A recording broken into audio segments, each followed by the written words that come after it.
So there I was, 9 AM, 1 hour before I gotta leave for work, wondering what I'm gonna do to pass the time. I decided to go back into Threshold Simulation so I could try Yidhari out again since I still didn't really know how to play her correctly.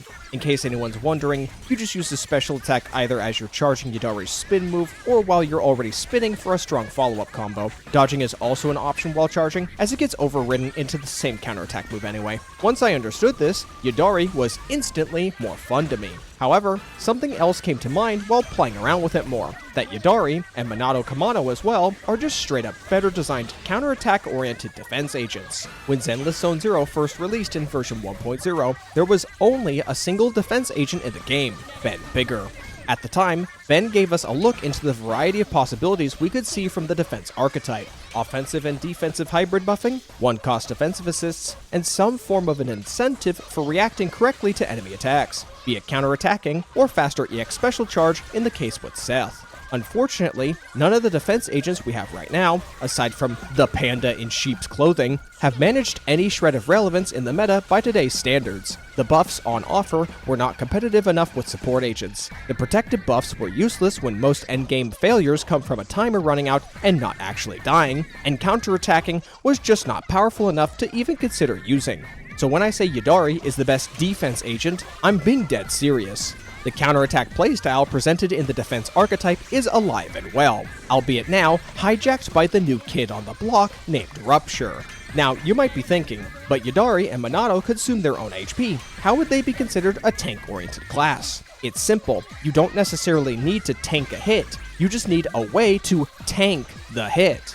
Both Yidhari and Minato have aspects in their kit that give them parry functionality that can also segue into their more powerful moves and combos. There's a lot more player input to it than just eating the hit, but you still take no damage at the end of the day, and you can do it as much as you like if you're consistent enough with the ebb and flow of their moveset.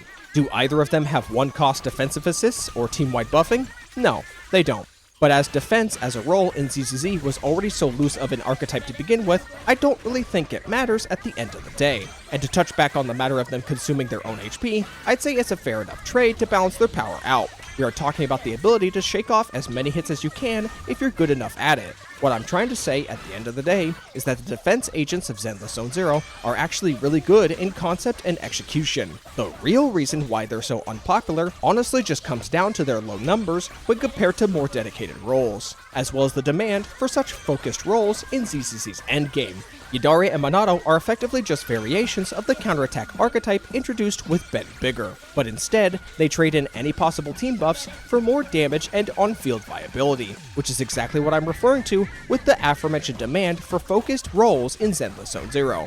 Had the previous defense agents focused on excelling at one or two things, rather than simply having 4 or more things that they can do, the ZZZ team might have not felt the need to undertune them to prevent them from doing too many things better than other agents. Caesar, for instance, can offer an interruption immune shield, buff team damage, debuff enemies, pull enemies towards her, parry with her EX special attack, use one-cost defensive assists, and output a lot of days with her signature W engine.